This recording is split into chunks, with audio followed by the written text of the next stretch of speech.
Aesop's Fables Treasury, Volume 1, presented by Storyland Classics. The Lion and the Mouse.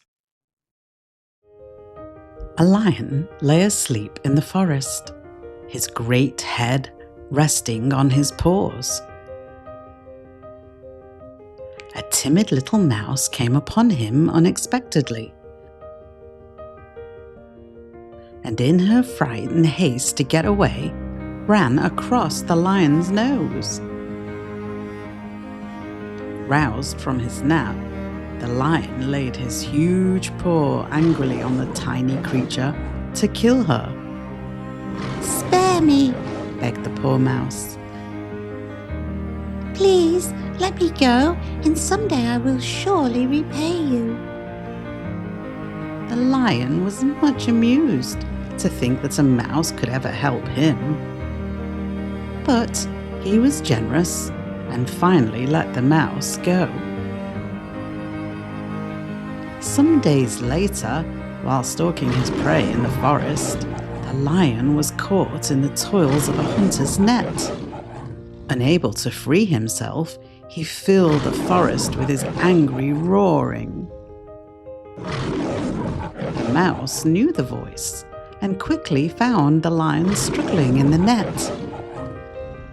Running to one of the great ropes that bound him, she gnawed it until it parted.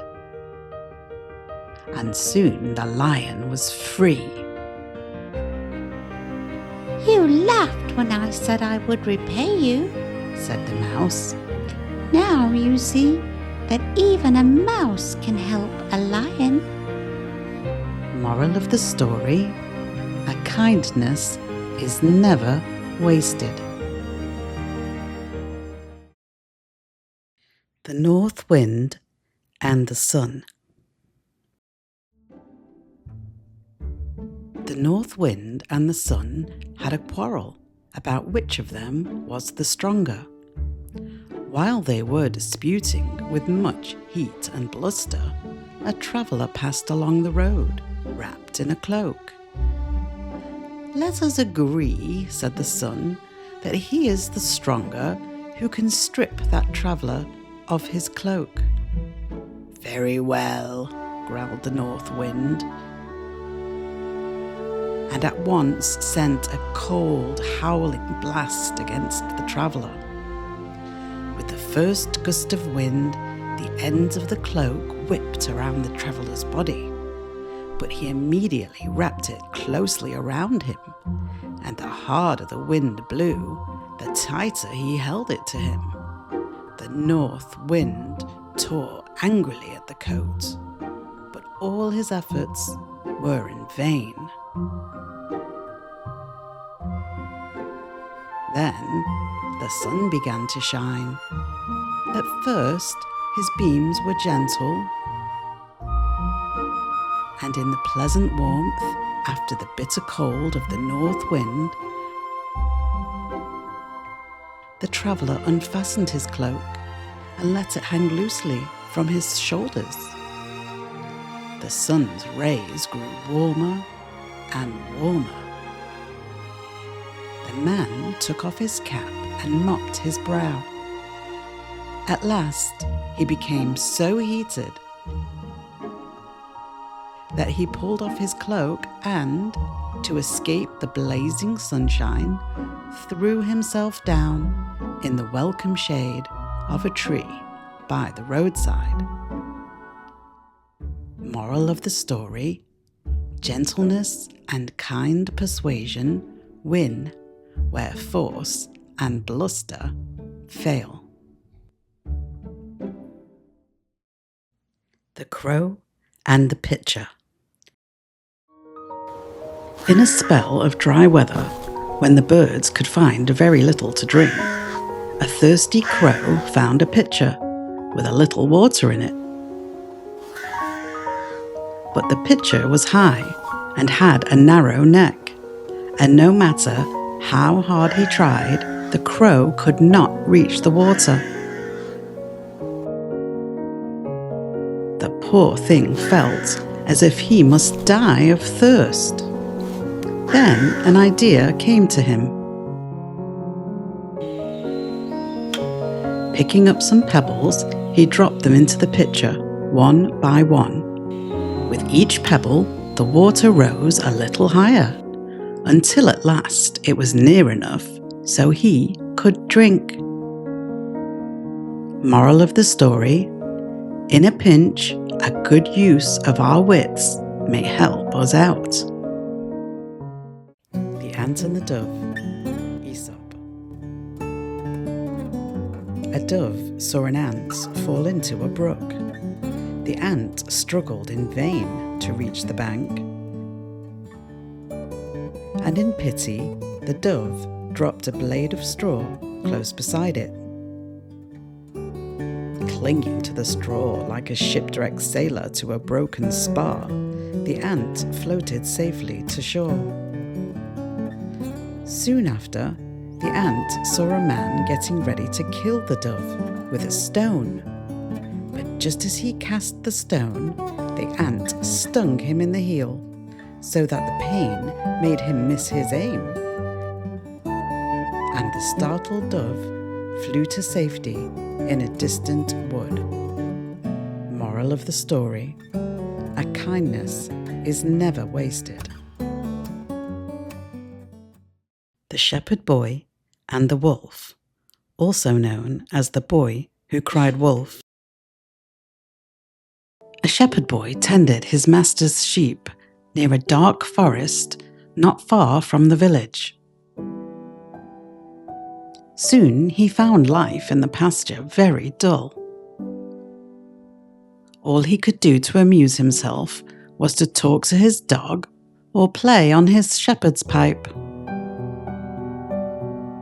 One day, as he sat watching the sheep and the quiet forest and thinking what he would do should he see a wolf, he thought of a plan to amuse himself. His master had told him to call for help should a wolf attack the flock, and the villagers would drive it away. So now, though he had not seen anything that even looked like a wolf, he ran toward the village shouting at the top of his voice, "Wolf! Wolf!" As he expected, the villagers who heard the cry dropped their work and ran in great excitement to the pasture. But when they got there, they found the boy doubled up with laughter at the trick he had played on them. A few days later, the shepherd boy again shouted, "Wolf! Wolf!" Again, the villagers ran to help him, only to be laughed at again. Then, one evening, as the sun was setting behind the forest and the shadows were creeping out over the pasture, a wolf really did spring from the underbrush and fall upon the sheep. But though the villagers heard the cry, they did not run to help him as they had before. "He cannot fool us again," they said. The wolf killed a great many of the boy's sheep and then slipped away into the forest. Moral of the story: liars are not believed, even when they speak the truth. The Town Mouse and the Country Mouse. A town mouse once visited a relative who lived in the country. For lunch, the country mouse served wheat stalks, roots, and acorns.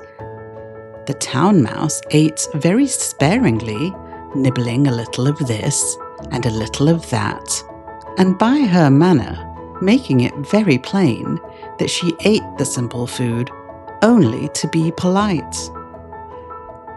After the meal, the friends had a long talk, or rather, the town mouse talked about her life in the city while the country mouse listened. Then they went to bed in a cozy nest in the hedgerow and slept in quiet and comfort until morning. In her sleep, the country mouse dreamed she was a town mouse, with all the luxuries and delights of city life that her friend had described for her. So, the next day, when the town mouse asked the country mouse to go home with her to the city, she gladly said, yes. When they reached the mansion in which the town mouse lived, they found on the table in the dining room the leavings of a very fine banquet. There were sweetmeats and jellies, pastries, delicious cheeses. Indeed, the most tempting foods that a mouse can imagine. But just as the country mouse was about to nibble a dainty bit of cheese, she heard a cat meow loudly. In great fear, the mice scurried to a hiding place, where they lay quite still for a long time, hardly daring to breathe. When at last they ventured back to the feast, the door opened suddenly, and in came servants to clear the table, followed by the house dog. The country mouse stopped in the town mouse's den only long enough to pick up her carpet bag and umbrella. You may have luxuries and dainties that I have not, she said as she hurried away, but I prefer my plain food and simple life in the country, with the peace and security that go with it. The moral of the story: poverty with security is better than plenty in the midst of fear and uncertainty. The Ants and the Grasshopper. One bright day in late autumn, a family of ants were bustling about in the warm sunshine, drying out the grain they had stored up during the summer. When a starving grasshopper, his fiddle under his arm, came up and humbly begged for a bite to eat. "What?" cried the ants in surprise. "Haven't you stored anything away for the winter?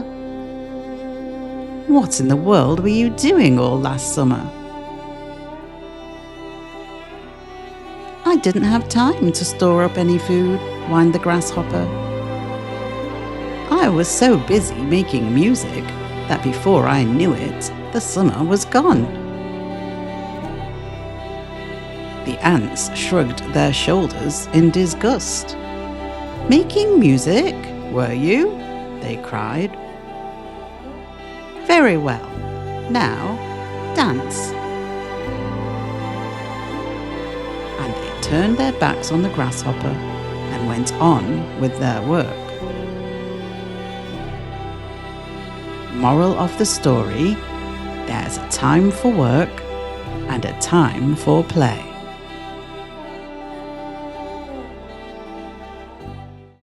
The Tortoise and the Hare. A hare was making fun of a tortoise one day for being so slow. "Do you ever get anywhere?" he asked with a mocking laugh. "Yes," replied the tortoise, "and I get there sooner than you think. I'll run you a race and prove it." The hare was much amused at the idea of running a race with the tortoise, but for the fun of the thing, he agreed. So, the fox, who had consented to act as a judge, marked the distance and started the runners off. The hare was soon far out of sight, and to make the tortoise feel very deeply how ridiculous it was for him to try and race with a hare, he lay down beside the course to take a nap until the tortoise should catch up. The tortoise, meanwhile, kept going, slowly but steadily, and, after a time, passed the place where the hare was sleeping. The hare slept on very peacefully, and when at last he did wake up, Tortoise was near the goal. The hare now ran his swiftest, but he could not overtake the tortoise in time. The race is not always to the swift.